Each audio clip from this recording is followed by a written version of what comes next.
every single last thing about you, Grace. I love your mind. I love your spirit. I love your eyes. And I love your mouth. And I love your soul. And I love your soul.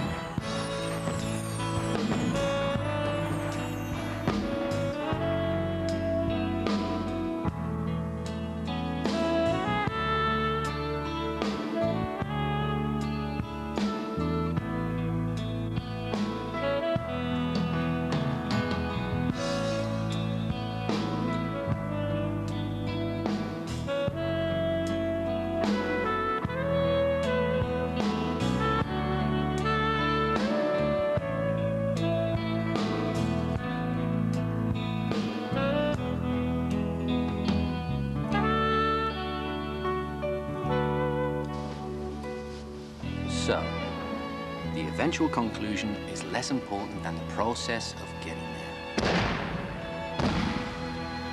As D.H. Lawrence writes in his letter to Frida of the 7th of June, 1920, the journey of the working classes to fulfill their fullest potential must be a journey of the heart. So this is the point.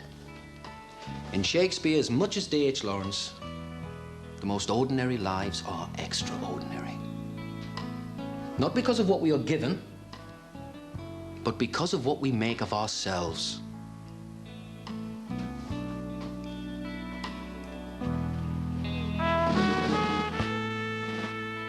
And we close tonight with these amazing scenes from Windsor, England, as the leader of the protest is revealed as the member of the royal family, formerly known as the Prince. We want more trees! We want it now! This is Grace Wilson for GNN.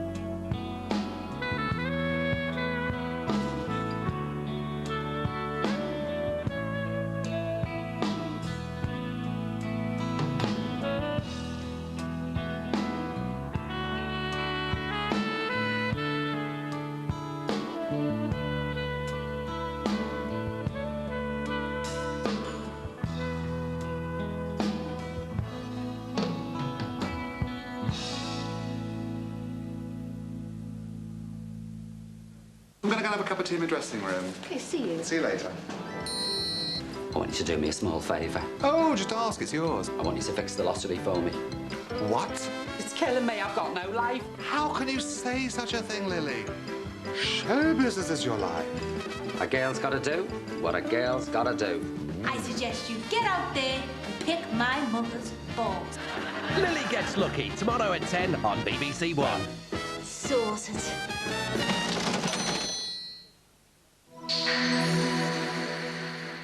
It's out with the old at the Adelphi. It's reception here. Are you checking out today? To make way for the new. Perfection, isn't it? That's why music, Moderato con anima. Altogether now. romance and mutual respect abound. I'm there to worry about standards, Pat, not you. I mean, I wouldn't pay him wash, isn't he? On this most auspicious of days. Can you please be upstanding to welcome your bride and groom? 3 weddings and an orchestra in Hotel, Monday at 9:30 on BBC One. The service was fantastic. It's just that the whole of the staff got a slight attitude problem. West Ham versus Aston Villa and the rest of the day's Premiership action. Match of the day is in 20 minutes. First on BBC One, a roundup of the day's news and sports with Michael Burke and Rob Bonnet. The date's been set for Gerry Adams' visit to Downing Street next month. He'll be the first Sinn Féin leader allowed into number 10 for more than 70 years. 5,000 coal miners may lose their jobs because electricity is turning to gas. And England holds South Africa for a while, but the Boks run amok in the second half.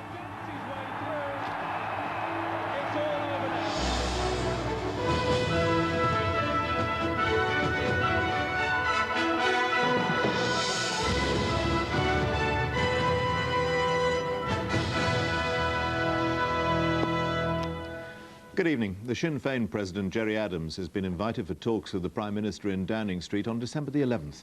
He'll be the first Sinn Féin leader to enter number 10 since Michael Collins in 1921. Unionists and Conservatives say the invitation is premature and will cause public outrage. Our political correspondent Carolyn Quinn reports. The meeting between the Sinn Féin leader Gerry Adams and the Prime Minister was expected, but remains controversial.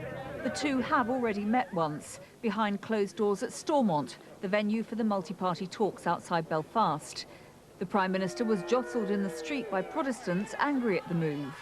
Now, with a firm date for a formal Downing Street meeting, unionists say they're furious. I think the Prime Minister's unwise to make this invitation at this stage. I think that there is no evidence at our disposal that the Republican movement is committed to exclusively peaceful means. Tories are calling on the Prime Minister to recognise the meeting is premature.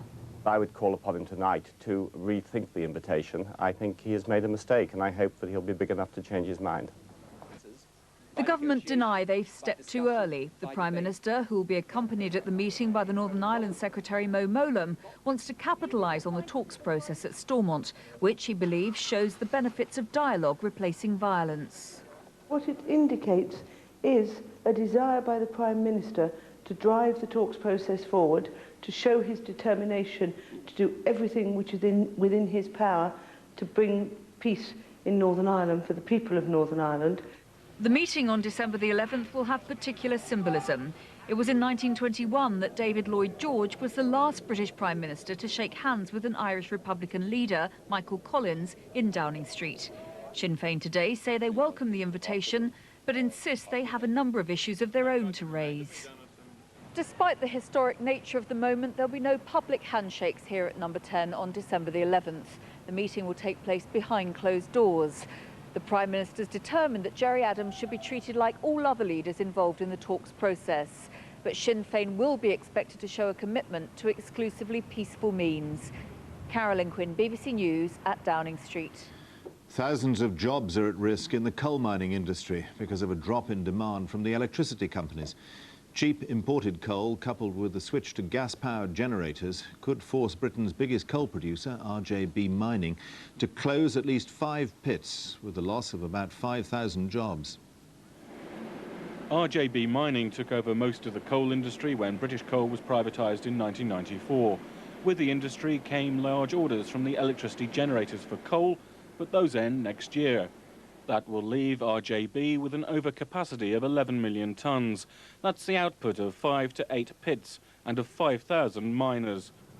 That would effectively halve the size of the already much depleted deep pit coal industry as electricity generators turn to imported coal or to cleaner gas. There is a serious threat to something like 5,000 jobs and possibly 5 to 8 collieries, because what you've seen this week is an electricity market for something like 16 million tonnes, when presently the company is supplying 27 million tonnes. So that's the extent of the overproduction problem. The unions want to stop any pit closures and maintain orders for coal at their current level, while the government reviews the whole energy market. Now, we're absolutely certain, and we believe that we've proved it to everybody now, that once those reviews do take place, coal will be proved to be cheaper than gas and nuclear, and we'll have a secure future. RJB Mining's board meets on Monday to draw up plans to deal with this crisis, but it looks like the once massive coal industry is set for another round of savage cuts. Jonty Bloom, BBC News. More than 40 Palestinians have been injured during a demonstration in Bethlehem. Israeli soldiers fired rubber bullets and tear gas. 4 soldiers were also injured. The protesters were demanding the release of a female Palestinian prisoner. Lise Doucette reports from Bethlehem. They came to support Itaf Alayan, a veiled Palestinian heroine, an Islamic activist on hunger strike in an Israeli jail. Israeli guns were at the ready in Bethlehem, and the ritual dance of these streets unfolded. A rain of Palestinian stones met volleys of tear gas and rubber-coated steel bullets. Palestinian police couldn't hold back these youths